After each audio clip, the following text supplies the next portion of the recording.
겟세마네 동산에서 기도하신 예수님은 곧바로 대제사장의 관저로 끌려갔습니다. 꼭두새벽에 유대인들의 최고 의결회의가 소집되었고 불법 재판이 벌어졌습니다. 온갖 거짓 증거들이 난무했음에도 불구하고 종교 당국자들은 아무 혐의도 없이 로마 총독 빌라도의 법정으로 예수님을 끌고 갔습니다. 스승님을 위해 죽겠다던 베드로와 제자들은 달아났고 정의를 실현해야 할 빌라도는 자신의 이권을 생각해서 예수님을 십자가에 죽이는 데 동조했습니다. 그리고 마침내 예수님은 십자가를 지고 골고다 언덕에 섰습니다. 침뱉음, 모욕적인 따귀, 옷 벗김, 채찍질, 가시관, 갈대로 머리를 툭툭 치는 장난질, 희롱, 거기에 제자들의 배신까지.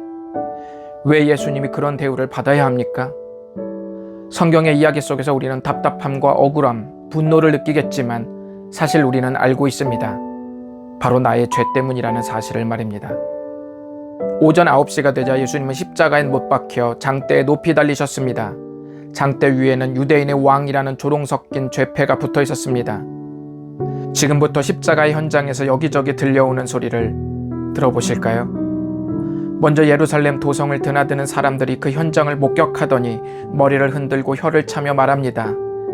46년이나 짓고 있던 성전을 헐어버리고 사흘 만에 짓는다던 이 사이비 자식, 네가 만일 하나님의 아들이라면 너부터 구원하고 십자가에서 내려와 보거라. 그 말을 듣더니 종교 지도자들도 거들어 조롱합니다. 이 사람이 다른 사람은 그렇게 잘도 구해주면서 정작 자기는 저 꼴로 있네? 저 사람이 이스라엘의 왕이라지? 그럼 십자가에서 내려오라 그래. 그럼 우리가 믿을 수 있을걸? 아니면 평소에 그렇게도 하나님을 믿는다고 했으니 하나님께 구해달라고 그래. 자기가 하나님의 아들이라며. 비웃는 소리와 함께 매달린 강도들도 예수님을 욕했습니다. 그런데요, 12시가 되자 온 땅에 어둠이 임하기 시작했습니다. 어쩌면 이 어둠은 이미 그 현장에 있는 사람들의 것이었는지도 모릅니다. 실제 어둠이 그들 내면을 폭로한 것일까요? 성경의 어둠은 죽음과 죄, 심판을 의미합니다. 이 어둠은 오후 3시까지 계속되었는데 그때 예수님께서 남은 힘을 다해 외치셨습니다. 나의 하나님, 나의 하나님, 어찌하여 나를 버리셨나이까? 이는 시편 22편 1절의 말씀이기도 한데 다윗의 절망스러운 현실 속 절규이기도 하지만 동시에 하나님을 결코 놓지 않겠다는 신뢰의 절규이기도 합니다. 예수님은 그 순간 모든 사람의 죄를 짊어진 희생 제물로서 십자가에 매달려 계시기에 하나님 아버지에게 버림받아 분리되는 절망을 표현한 것입니다. 예수님은 마침내 십자가에 죽으셨습니다. 대다수가 십자가를 오해해서 조롱하고 비웃었습니다. 이 모습은 오늘날 가장 비호감 종교 중 하나로 전락한 기독교의 현실을 보게 합니다.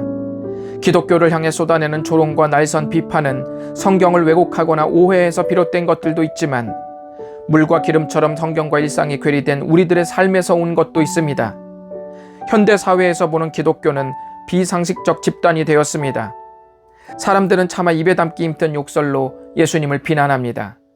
이런 면에서 2000년 전 십자가의 현장에서 들려온 소리들과 별반 차이가 없습니다. 여러분, 십자가의 현장은 아직 끝나지 않았습니다. 혹시 오늘날 비그리스도인들의 평가에 망연자실하고 이제 십자가는 무기력한 종교 상품에 불과한 것이나 다름없다고 생각하십니까? 그러나 제가 아직 말씀드리지 않은 사람이 한 사람 더 있습니다. 그곳의 십자가의 처형 장면을 자세하게 지켜본 한 사람이 있었습니다. 그는 로마의 장교로서 예수님이 재판을 받는 것으로 시작해서 현재까지의 모든 광경을 지켜본 자입니다. 그가 십자가에 달려 죽으신 예수님의 마지막 장면을 보고 마침내 최종 결론을 내립니다. 이는 진실로 하나님의 아들이었도다. 그렇습니다. 그 현장에는 대부분 조롱하고 비웃는 자들로 즐비했지만 백부장과 같이 진짜 고백을 하는 자들도 있었습니다. 우리는 그 소수를 찾아야 하고 우리가 또한 그 소수가 되어야 합니다. 십자가의 현장은 죄가 극렬하게 저항하는 모습도 있지만 십자가의 현장이 뿜어내는 역사로 인해 변화하는 사람들도 생깁니다.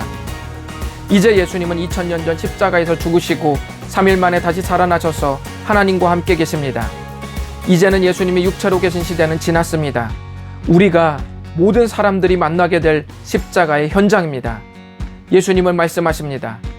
내가 진실로 너희에게 이르노니 나를 믿는 자는 내가 하는 일을 그도 할 것이요 또한 그보다 큰 일도 하리니 이는 내가 아버지께로 감이라. 움츠리지 마시고 어깨를 펴십시오.